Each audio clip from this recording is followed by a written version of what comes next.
Hello everyone, welcome to Angel's Classroom. So today we are going to see about full wave rectifier. So why are we going to full wave rectifier? So when we use the half wave rectifier, a few amount of power is wasted because only one half is passed through the output, whereas the other half is not passed. It is blocked in the input itself, and the efficiency is only 40.6 percentage. So to increase this efficiency and also for steady DC, we are going to use a full wave rectifier. So this full wave rectifier is classified into center tapped full wave rectifier and full wave bridge rectifier. So here comes the construction of center tapped full wave rectifier. So here we are having a center tap transformer.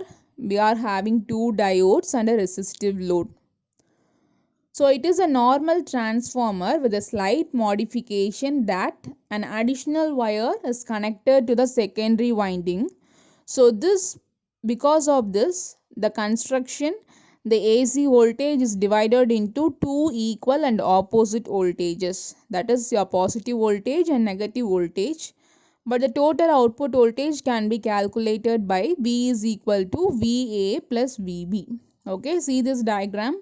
We are having a center tap transformer here. Because of this wire, the secondary part gets separated into two parts. The upper part is VA and the lower part is VB. So we are having the total output voltage of V is equal to VA plus VB. So next one is we are going to see the operation. We are having two cases in this. First one is positive half cycle and second one is negative half cycle. Okay, so consider that I am going to pass an AC input signal to the primary of transformer. So what is going to happen? The center tap will be initially at the zero potential and the diode D1 become forward biased, and because of this forward bias there is a current flow only in the upper half of the circuit. During this time the diode D2 will be reverse bias and it will block the current flowing through it. Okay, so next one is your negative half cycle. So during the negative half cycle, the polarity across the terminal 1 and 2 gets changed. Now this diode D2 become forward biased and allows the current, whereas this diode D1 block the current flow. So this is the corresponding output waveforms of both the forward bias and reverse bias. So I am giving an AC input form. This is the output I am getting when D1 is forward biased, and this is the output I am getting when D2 is reverse bias. So the final waveform will be the total output. So here also I am going to perform a few analysis of full wave rectifiers. The first analysis is DC load voltage VDC. So VDC is equal to area under the curve over the full cycle divided by base, your period. Okay, here you have to note a thing that for half wave rectifier the area under the curve is denoted as 0 to 2 pi and the period is also 2 pi, whereas for this full wave rectifier area under the curve is 0 to pi and your base is pi. Okay, so VDC is equal to 0 to pi capital V into d theta divided by pi. So here also for the value of V I am taking the voltage as Vm sin theta. So now I am going to substitute this in the place of V and I am going to apply the limits and do the integration part. So finally I got the value as BDC is equal to 2 into Vm divided by pi. So next one I am going to calculate the DC load current IDC. So IDC is equal to VDC divided by RL. So VDC I have calculated, that is 2 into Vm divided by pi. So this Vm by pi becomes Im. So final equation will be IDC is equal to 2 into Im divided by RL. So here this Im will be equal to Vm divided by Rs plus Rf plus RL. So Rs is your transformer secondary winding resistance. Rf is your diode forward resistance and RL will be your load resistance.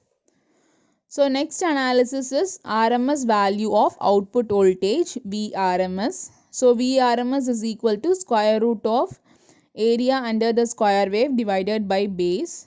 So here I am taking the value as Vm sin theta. So we have to find the square value of that.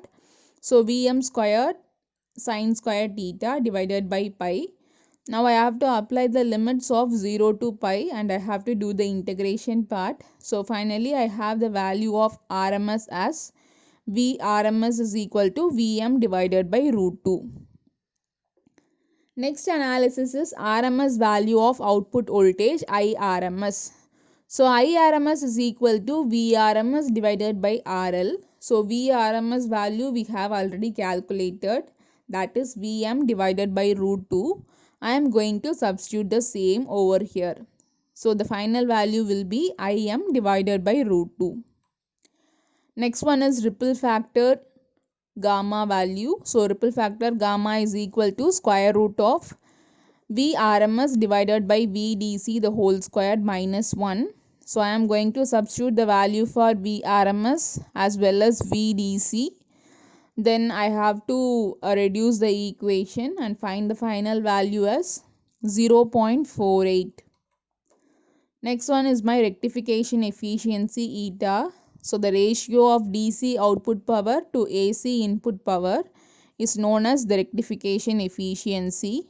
So eta is equal to, I have to substitute the value for PDC and PAC. So after substituting the values, I am getting the efficiency rate as 81.2%. Next analysis is transformer utilization factor. So TUF is equal to DC power delivered to the load divided by AC power rating of the transformer. So secondary TUF is equal to VDC IDC divided by Vrms into IRMS. We have already calculated the values for all these four terms. We have to take and substitute that in their place. So final value will be 0.812. Okay. So primary of the transformer is feeding two half wave rectifiers separately. So these two half wave rectifiers work independently with the common load. Okay. So here we have to find the transformer utilization factor for primary winding. So that will be equal to 2 into TUF of half wave rectifier. So 2 into 0.286 equal to 0.572. Okay. Now I am going to calculate the average TUF for full wave rectifier. So that will be equal to TUF of primary plus TUF for secondary divided by 2. So you have to substitute the values which you have find and the final TUF value will be 69.3%. So next thing I am going to calculate the regulation. So regulation is defined as the voltage drop to the full load voltage. So VNL minus VFL divided by VFL. So we know that V no load voltage will be equal to VDC output voltage, that will be equal to 2 into Vm divided by pi. Okay. So for V full load voltage, that will be equal to IDC into RL. So we have to substitute the same in the regulation value and you will be getting the percentage regulation value as RF plus RS divided by RL into 100. Now next analysis is peak inversion voltage. So peak inversion voltage is the maximum reverse voltage that a diode can withstand without breaking down.